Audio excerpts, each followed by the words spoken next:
So in one of the lectures for the second day, we're going to talk about cell changes, cell alterations. Now that can be good. If you lift weights, your cells get bigger and you get stronger. Okay, that's the response to eustress, EU meaning good, eustress. You have, if you go running, your cells get stronger, your mitochondria get better, and you use oxygen better. And so that's a cellular adaptation that allows you to do things better than you did before. And that's a great thing about the human body, is that most of our cells, if you put a stressor on them, they will adapt and get better if it's a reasonable adaptation. But since this is pathophysiology, we're also going to mainly look at the changes that happen when something goes wrong. Cells will try to adapt, and they'll either succeed or they'll die, or they'll change into something else like a cancer cell or a inflamed cell, and therefore the adaptation won't be a successful one. And that's what we're more interested in for pathophysiology. So here are some of the things that will happen to cells besides cell death, and we'll talk about that too. Atrophy, meaning the cell gets smaller. It could be adaptive versus pathogenic. If you become a couch potato, your cells will get smaller and you'll get weaker. Pathogenic, if you get a disease, the cells can atrophy away. Or if you break your spinal cord and you're paralyzed from the waist down, the cells will atrophy. Hypertrophy, they get bigger. Hyperplasia, you get more of them, the same kind of cells. Metaplasia, you add a whole bunch of new cells. It's usually an appropriate adaptation, maybe to something that's going wrong, but your body is doing the best it can to make it better. Dysplasia is when the cells alter so dramatically that they don't really work right anymore, turning into cancer cells, turning into a tumor. So here we have, if we have normal cells here, atrophy, the cells actually shrink and the internal contents shrink, and they then are not able to do their job as well. Hypertrophy, those same cells get bigger. That can be good or bad, but hypertrophy, those same cells are getting better. Hyperplasia, you get more of them. They don't get bigger, but the tissue increases in size because it has more cells in it now. Metaplasia, you get a slightly different surrounding. Meta means around or beyond. Plasia of growth of cells, for instance, to try to cover a hole in an artery or something. And dysplasia is when the cells are so distorted that they don't work right, such as cancer. Here's what's going on with my brain these days as I age. Here's a young person's decent brain. You have the pia mater over it out here. It's like saran wrap, but you can see that the gyri and the sulci, the gyri are big and the sulci are very skinny. They're smashed together because you have as much tissue here as possible. With age, degeneration, Alzheimer's, the spaces between the gyri get big because the gyri are shrinking. You're actually having an atrophy of the brain.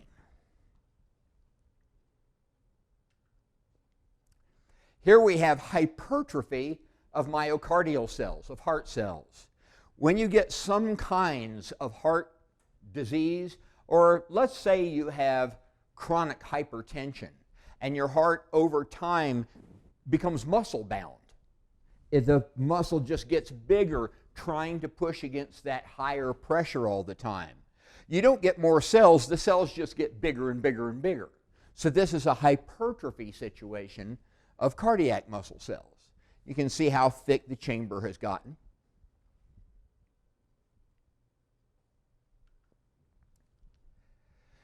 Here we have normal. Here we have metaplasia. So let's say this is your airways, and you had an infection in there, and it killed some of the epithelium. You will grow new cells to try to cover that patch, And then hopefully normal epithelial cells will be able to grow over the top of that. So and then this will kind of remodel and get down to a relatively normal size again. That's what you would hope to have if you had an irritation, if you had chronic lung smoking. Initially, you start doing this. It kills some of the cilia, but at least you replace the cells with non-cancerous healthy cells. Dysplasia, the cells have become totally distorted. They're cancerous. You can see here they're showing that they're dividing and dividing and dividing really fast. So this would be a cancer of that same tissue.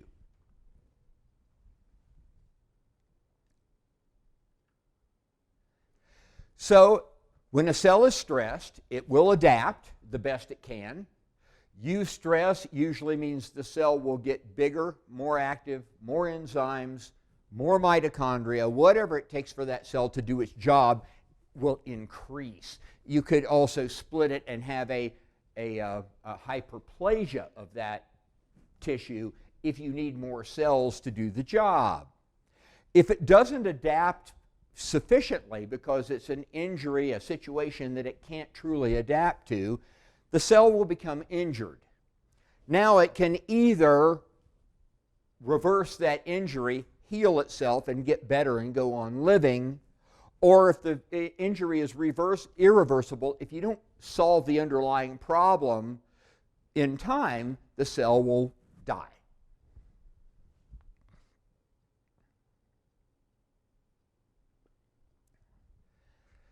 The most common injury mechanisms for cells, well, some of the really common ones involve not enough oxygen. You get a blocked artery. You get a blocked coronary artery, and it first injures and then kills cells downstream if you don't do something about it. Loss of blood flow to your legs. Cutting off your arm and having it sit without blood flow for a while before you put it back on. So you're going to have first an ischemic condition, which means you don't have enough blood flow to that tissue. Oxygen levels are dropping and the cells are starting to malfunction and become injured. Anoxia, when you have no oxygen going, like if you stop breathing, you'll have anoxia to the brain, and a very short amount of time is taken before irreversible injury can happen there. If you cut your arm off, anoxia until you get it put back on and get blood flow restored. And reperfusion injury we'll talk about, because this is a big deal. If I cut my arm off and it goes without oxygen for an hour, and then I put it back on, you can usually get, nowadays they're so good at it, they can get the arm to work again. But when you first reintroduce blood, those damaged tissues are so starved for oxygen and healing that they over-respond to this huge influx of oxygen. They dilate massively to let the maximum amount get through. They let white blood cells bind to the cellular membranes or to the capillary membranes to try to heal stuff. And this overflood of oxidative energy causes reperfusion injury. It causes sometimes more damage than you had in the first place. They have to be really careful with that when they reperfuse a part of the brain. If somebody's had a stroke and they have to dissolve the blood clot, then sometimes that burst of oxygen coming in there causes enough additional cellular damage that is almost worse than the original blockage was. So one of the main things that happens before the cell actually dies from lack of oxygen, what happens is oxygen is required to make ATP. The mitochondria use oxygen to make ATP.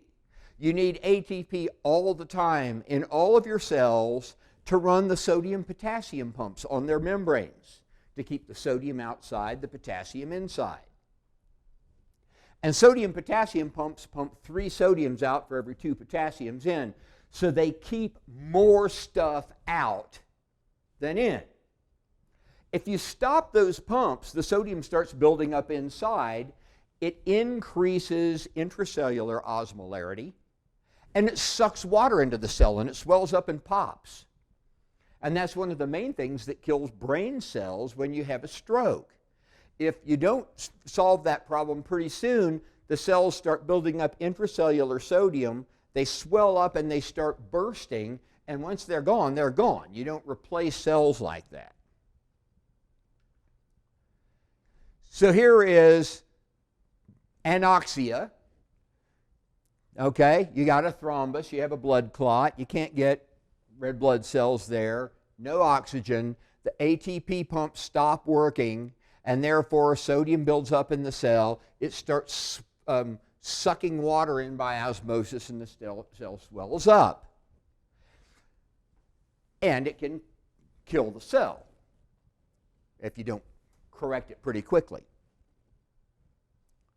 Reperfusion injury is when you suddenly remove that clot, the burst of oxygen does two things. It causes a lot of neutrophils, a lot of your white blood cells to come in and adhere to the vascular membrane, because those cells have sent out all kinds of emergency signals.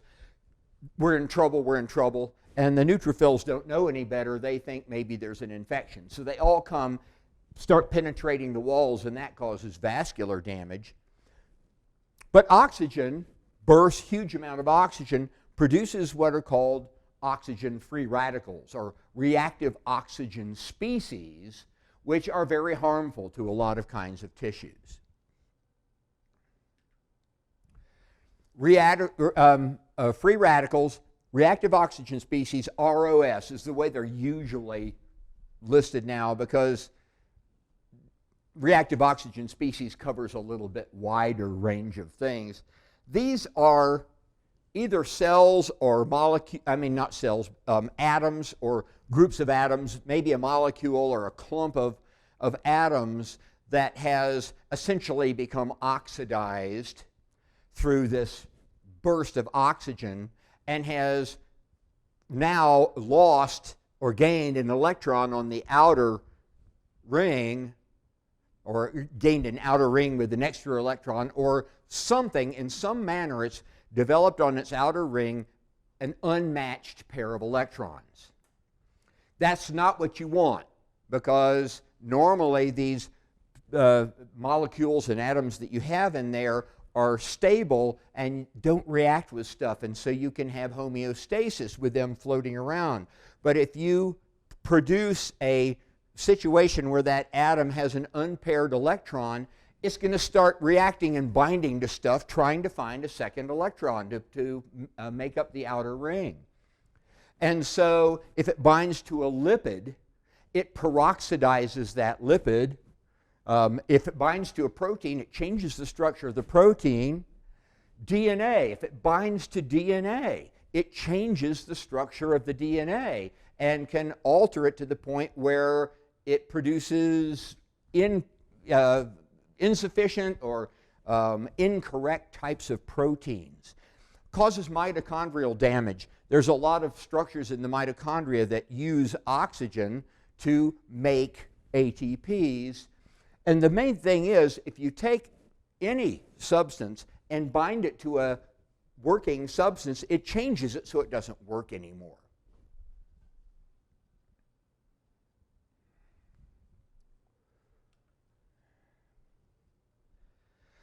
So that's oxygen-related cell problems. Ischemia, anoxia. Chemical injury happens when the chemical actually reacts with the cell membrane or some structure in the cell, kind of like a reactive oxygen species would, but it somehow binds, reacts, and causes it to malfunction. It kills the cell or causes it to act inappropriately. Things like mercury or lead, they often don't kill the cell, they alter it to the point that it acts so differently that it makes the person crazy, or it makes them go develop essentially birth defects. So lead and mercury have those kind of longer-term effects, especially on fetuses. Carbon tetrachloride is a very common chemical that damages cells. Fire extinguishers, refrigerants, a lot of home cleaners that you might get on your hands. Alcohol, you can metabolize 1 or 2 drinks a day if you don't drink them too close together. But if you exceed that, your metabolic activity in the liver gets overwhelmed. The alcohols build up. They start damaging the hepatocytes in the liver. They start damaging brain cells. They start damaging a lot of different kinds of cells. Any number of drugs, especially things like spice, like ecstasy, cocaine. Some of those drugs will alter cells to the point where they can cause heart attacks. They can cause long-term brain injury.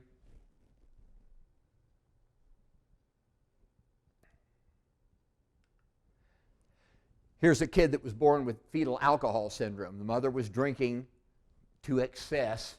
Any drinking is excessive when you're pregnant, but if you drink enough, it does such alteration of the growing cells in the child.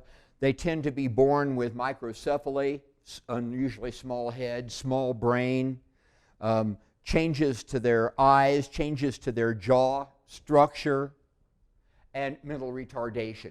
And it's irreversible.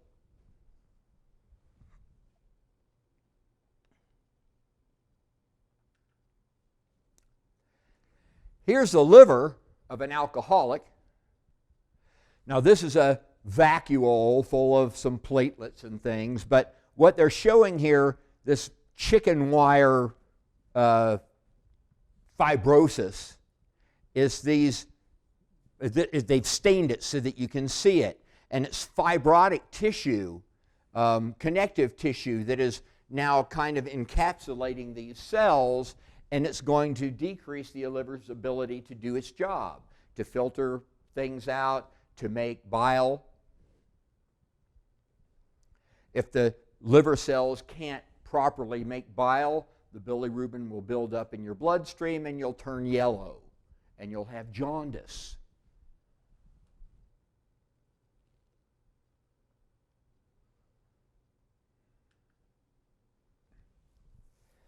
And another way to cause a cell to malfunction is to smash it, cut it, beat it up, stab it.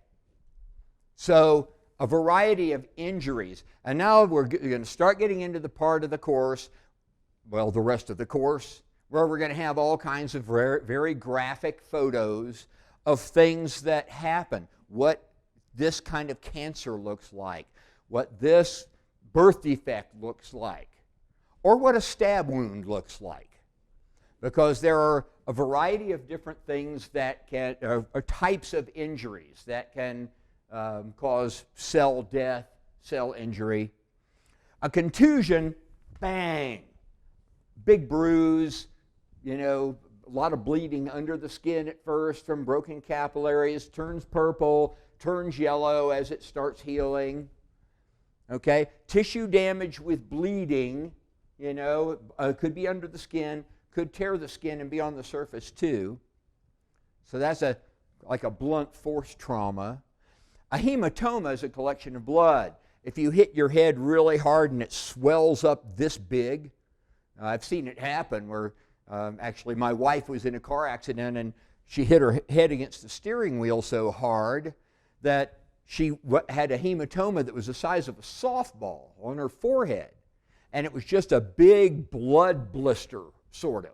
Swelling of tissue, but also filled with blood. Oma means tumor, hema means blood, so a blood tumor is the actual term. An abrasion or a scrape, if you fall off your bike and slide across the road for a little while, you're going to get an abrasion. A laceration is a cut. Cut yourself while you're everything from a paper cut to having your throat cut. And a fracture is a break, a broken bone. We'll deal with fractures more when we get to the skeletal system. Blunt force trauma. This wasn't a cut. This person caught their foot in some kind of a machine that was going this way, and it just wiped the skin off. So this would be a blunt force injury. It could be everything from a small bruise to a being hit in the head by a large object that doesn't penetrate but causes maybe even a skull fracture inside. Sharp injuries can happen intentionally or unintentionally. I've seen episodes of TV shows where people fell off the roof and landed on their fence post, and it wound up going in here and coming out their shoulder, and they go into the hospital and have all of this trauma. So it can be accidental, of course, stabbing yourself by accident when you're trying to cut something, stepping on a nail, or intentional, stab wounds, puncture wounds, chopping wounds, slices, trying to slice your wrists because my tests are too hard.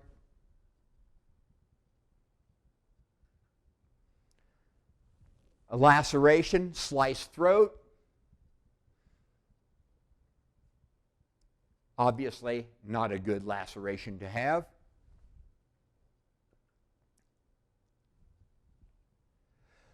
How about gunshot wounds?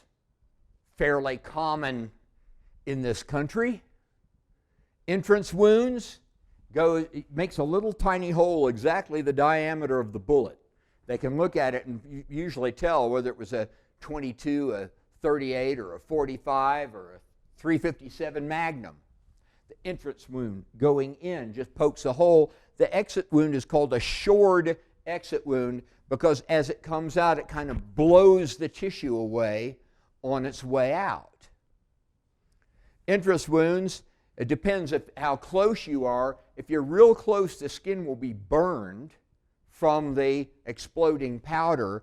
Intermediate range, it gets what's called stippling, where some of those powder fragments just hit the skin and made little tiny holes or burned dents around the gunshot wound. And then if you're any farther away, there's nothing but the hole. So they can have a pretty good idea how far away the person was. Here's an intermediate range with a hole with stippling around it. And here are a couple of exit wounds. And you can see that the hole is many times the size of the bullet as it blew the skin apart on the way out.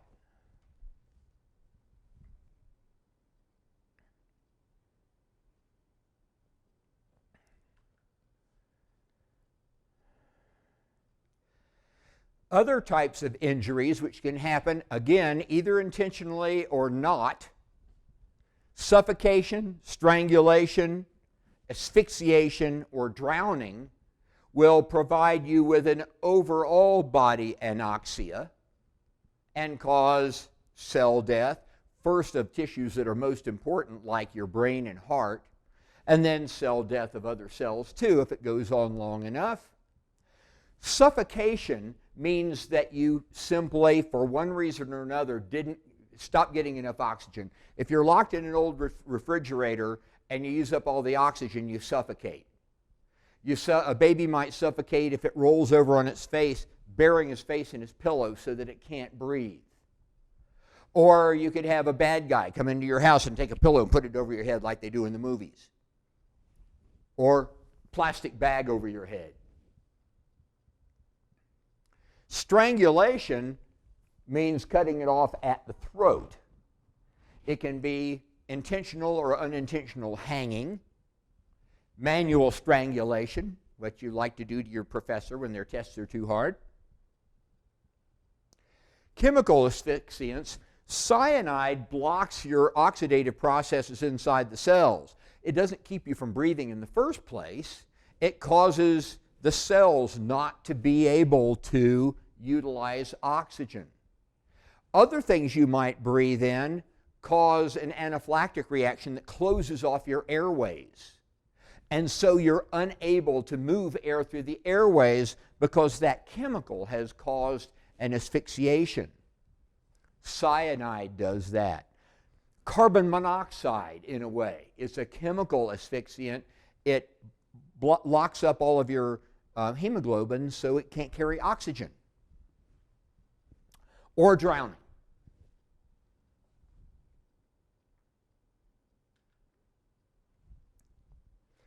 We'll spend more time in this course with diseases. That's what pathophysiology is. Now, a pathologist certainly looks at gunshot wounds and stab wounds, but also we're going to be looking at different kinds of diseases caused by invasion and destruction by bacteria, fungi, viruses. The pathogenicity of a substance is its ability to actually cause disease. It might be something that it can enter you and doesn't do much. On the other hand, if it multiplies inside and causes a disease directly, or if it causes a hypersensitivity reaction, an allergic reaction that causes you to die because your own body is fighting it off in a way that's harmful to you.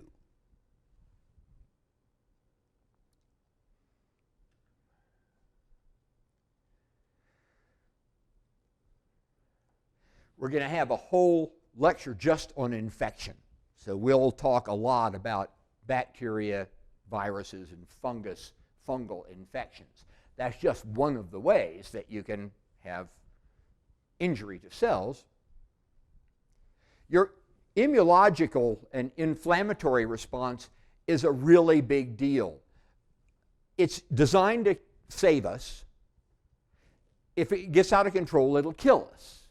So it depends on how you respond to a pathogen as to whether your own immune response will make you sick for a little while but then get better, or whether your own immune system goes out of control and winds up killing you. First of all, the white blood cells will come. They will eat the bad guys if they can, if they recognize and target them well enough. But at the same time, they'll have a tendency to release signaling molecules, cytokines, to turn on other processes so that your immune system relates one part to the other to bring the entire immune response into play. Phagocytic cells, mainly our neutrophils or white blood cells, like to eat the bacteria or viruses. Mainly bacteria. They're really good at that. And generally speaking, a white blood cell will eat one bacterium, kill that cell, and then die in the process. It's like a honeybee, can only sting one time and then it dies. So they are, sacrificing themselves to save your life. And white blood cells, accumulating dead white blood cells, are pus. That's what pus is. Immune and inflammatory substances, our inflammation and our immune systems, lectures will talk about those. Again, designed to activate other parts of the immune system. And then membrane alterations can happen when your own immune cells stick to the side of your vascular walls and penetrate to access the bacteria that are in the tissue. Your bacteria generally aren't in your blood, they're in the tissue that got infected. And so your white blood cells have to get there, cross the membrane, and get into the tissue to do any good. Excessive amounts of this damages the membrane. I mean, blood cells forcing their way between epithelial cells causes those epithelial cells to be disrupted.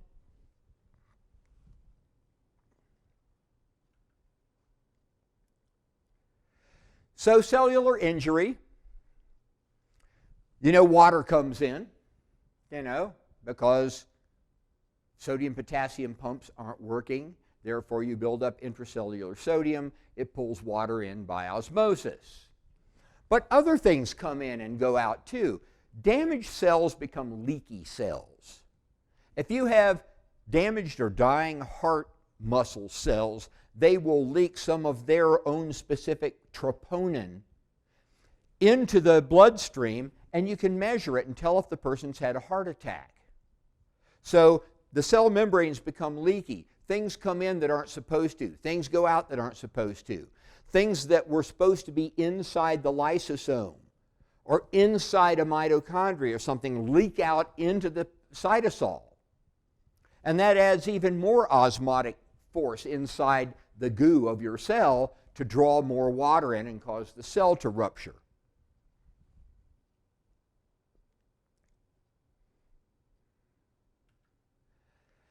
So here we have an injury resulting in hypoxia. You could even cut yourself, and what you've done partly is cut some blood vessels that might be supplying some cells right there. So maybe you didn't even cut those cells. The cells you cut are dead, but the ones right next to it might become hypoxic. ATP production decreases, sodium and water move into the cell, osmotic pressure increases, you suck water in, the cell starts to swell up. The first thing it does is create vacuoles, like water bubbles inside the cell, that if you can solve the problem quickly, the cell might be able to get rid of this excess water and survive. But if it doesn't, it will cause damage to the structures inside, cause the cell to die, or even cause the cell to rupture. Hydropic degeneration means water-based degeneration.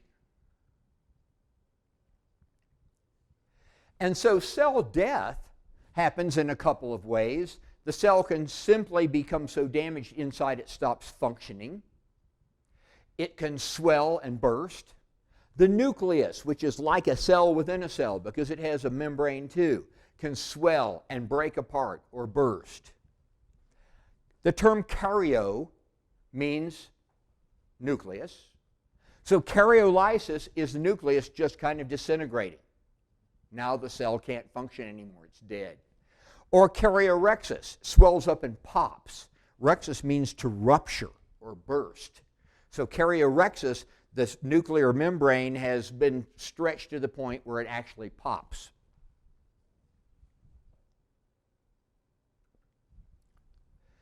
Necrosis is the term for dying dead cells. So necrosis, if you have necrotic tissue, it means that you have cells in there, a group of cells has died.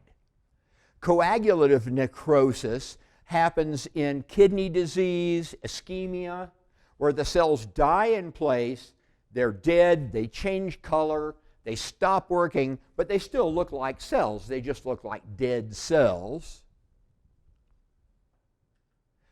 Liquefactive necrosis usually happens when you have bacterial infections and they actually eat the cells and cause them to turn to mush. Somebody with, and this happens in the brain with brain infections, brain diseases, and they say the tissue in there was like wet toilet paper. So the hydrolytic enzymes break down the cells and the bacterial infection starts breaking down the cells.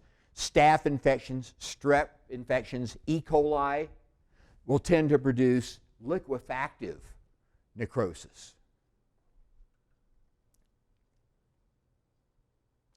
Caseous necrosis is sort of a combination of the two.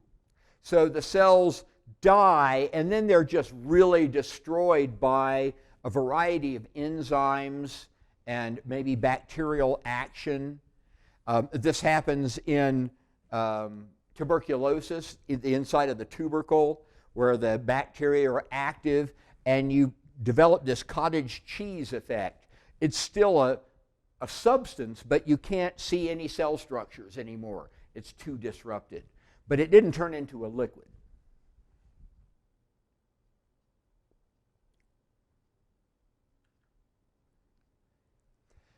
Fat necrosis happens when the enzymes inside the fat cells themselves or other enzymes produced by the tissues around them start damaging the fat cells. Pancreatic disease is a good example of this because the pancreas creates pancreatic lipase. Lipase is designed to digest fat. If the pancreas is blocked and is producing lipases and the lipases build up inside the pancreas, they start dissolving or eating up the fat cells that are in there. They damage the internal structures and turn those triglycerides into soaps. They actually react with the triglycerides inside the fat cell, and it kills the fat cells.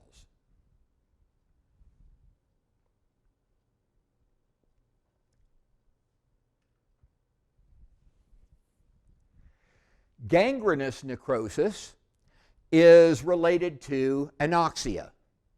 Generally speaking, although it's not entirely anoxia, for instance, frostbite, it kills the cells through freezing them and causing ice crystals to develop inside the cells, but it also kills the blood supply to the cells around there. It allows a bacterium to build up inside the tissue, and it tends to spread and spread and spread. If you don't catch it really soon, you have to amputate toes, feet, part of your intestine. Here we have a thrombus that has blocked off blood flow going to the large intestine, causing a necrotic bowel. If this actually dies, you have to go in there and cut it here and here and attach the good pieces together. Strangulated hernia. If you get a bad inguinal hernia and part of the intestine sticks out, it can become pinched off, strangulated. It can't get blood flow out here, and this part of the small intestine will die. Again, you're going to have to cut it and attach the right pieces together. A volvulus is a twisting of the intestine. It can happen to the colon or to the small intestine, blocking off the blood flow. Cut it off, reattach it. Intussusception happens with children and fetuses, especially during fetal development. Part of the intestine slips inside the other part. It's called telescoping. And these creases here pinch off blood flow, and you get parts of the intestine here that start dying. And again, frostbite here, gangrene.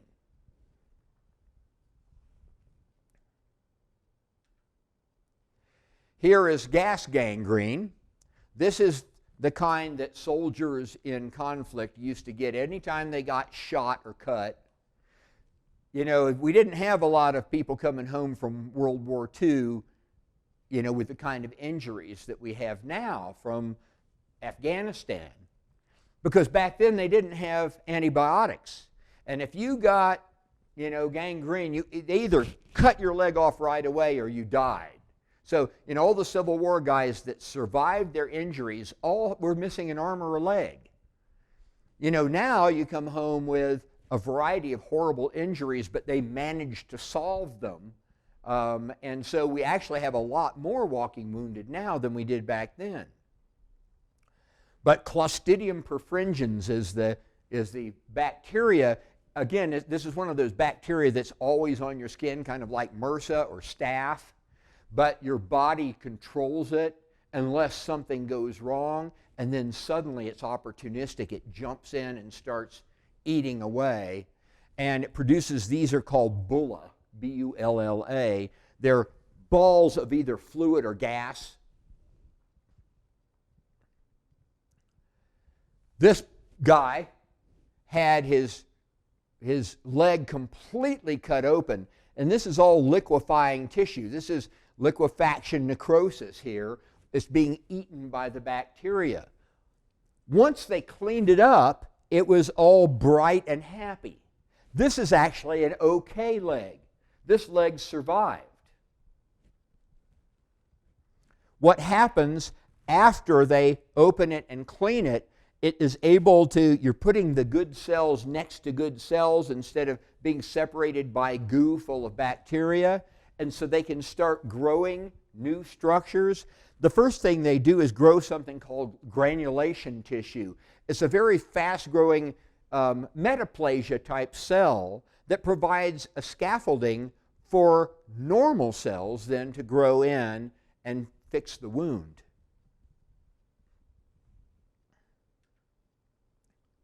So here's your summary slide. A lot of people love these slides. Necrosis types: coagulative, liquefactive, caseous, fat necrosis, and gangrenous necrosis. Your types of necrotic tissue.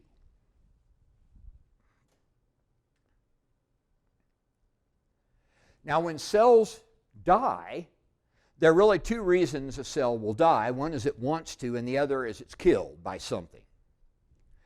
Apoptosis is a process that all of your cells have within them. You have what's called a suicide gene that is activated if the cell becomes so damaged that it can't function and can't recover. So you activate the suicide gene, you actually break apart the internal structures, you leak out the substances from there, producing a situation where water can flow in and the cell can be broken apart, the nucleus breaks apart, it's drawn in by osmosis, it breaks apart, and the cell kills itself so the healthy cell next door can divide, and now you have good cells again. And this happens millions and millions of times a day. When our cells become too aged or too damaged to do their job, they will kill themselves and allow themselves to be replaced with a healthy cell. Necrosis is when it's killed and doesn't want to be killed. It's starved for oxygen, it's killed with chemicals, it's killed by a bacterium. So necrosis and apoptosis, you both wind up with a dead cell, but one is it was intentional and the other is not. And here are the macrophages. At the time the apoptotic cell dies, it gives off signals for local macrophages to come and eat it to clear the area out. So it's a nice, neat process of not only killing a damaged cell, but getting rid of it, so there's room for the new cell.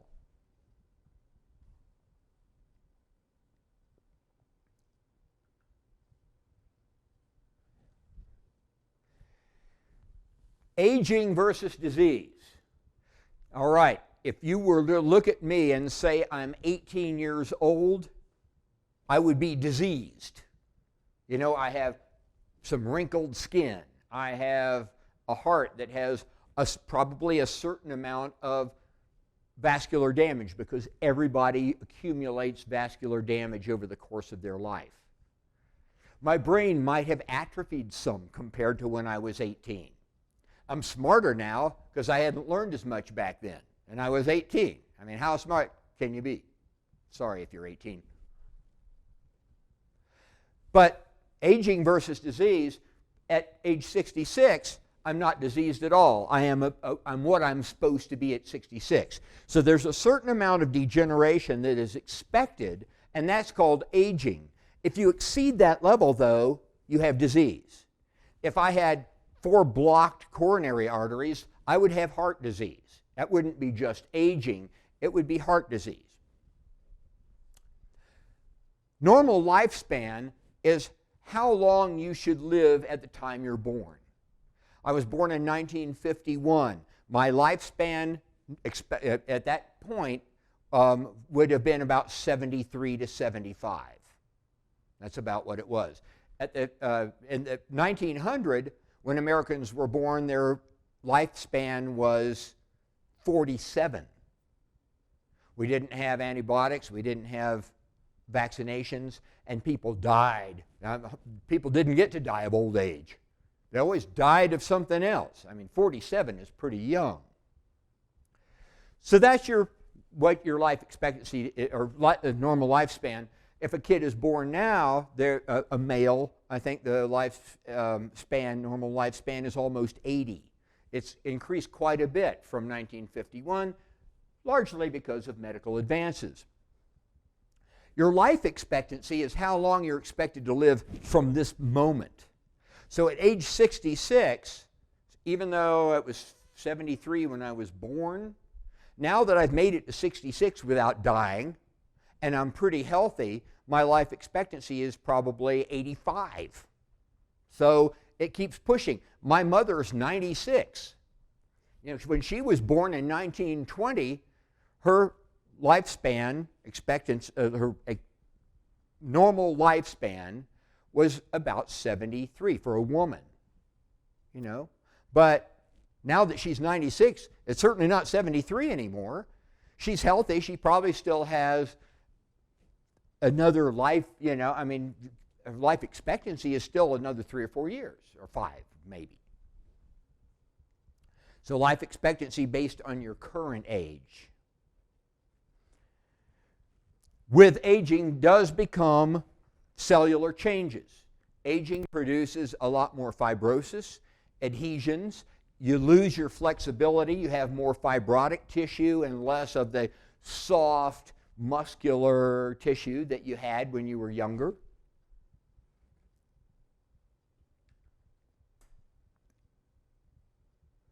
Accumulation of injurious events is one theory for why that happens.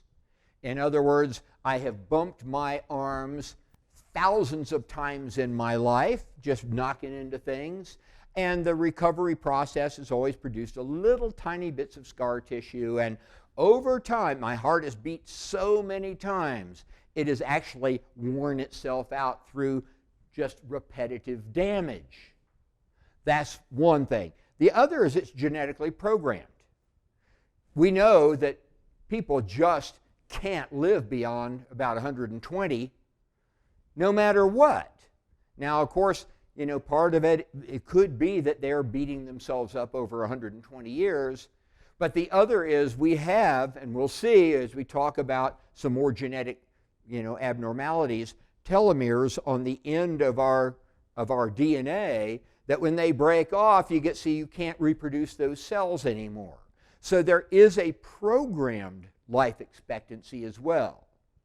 But this is a multifactorial thing. Both of my parents lived into their 90s. All of my aunts and uncles have. So I could expect to live to be 93. Will I? I don't know. Depends on if I get hit by a truck. Depends on how much damage I did to myself when I was a rock and roll star. It depends. So it's obviously a lifestyle choice thing as well as genetics will decide how long you live.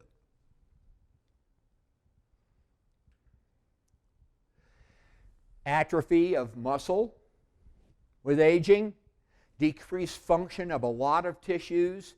The GI tract does not produce quite as many digestive enzymes. Your liver doesn't produce bile quite as well. Your thirst mechanism doesn't work as well, so you tend to become dehydrated because you're not thirsty enough to drink as much. A lot of things are simply a degeneration of tissue and a loss of function. Sarcopenia tends to happen in older people. A muscle decrease. Their muscles get so tiny that they fall over and break their hip. And the hip has gotten osteoporotic, or at least it's weaker than it was when you were young, so it's easier to break. A lot of this can be delayed. There are 90-year-old people running marathons. There are 90-year-old people lifting weights and competing in the Senior Olympics. Not a whole lot of them, but my mother's 96 and she walks a couple miles a day and she does line dancing and her muscles aren't that bad. And they're a lot weaker than they were when she was 60, but they're still pretty good. She's not moving around with a walker. Frailty is the term for when the degeneration of these tissues becomes to the point where you really cannot do what you want to do or need to do anymore.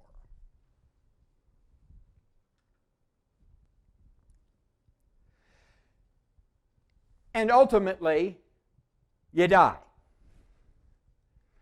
Death of the entire person is somatic death, meaning body death. Some of the changes that happen with death, of course, you stop breathing, your heart stops beating, and therefore you stop producing, delivering oxygen. You stop making any ATPs anymore. Algor mortis, loss of temperature. If you can't split ATP, you're not producing the heat that keeps your body temperature up. Algor mortis, loss of temperature. Livor mortis, blood pooling by gravity. And that's, if somebody lies in one position for a while, you turn them over and they're purple on the bottom. Rigor mortis, ATP loss, doesn't allow the ATPs to bind and release cross bridges that have bound, and eventually all your cross bridges wind up getting stuck and you're stiff for a while until the cross bridges just start dissolving away because you're dead. Autolysis, liquefaction of tissue, release of rigor mortis as the cross bridges start to dissolve. And on that happy note, I'll see you next class.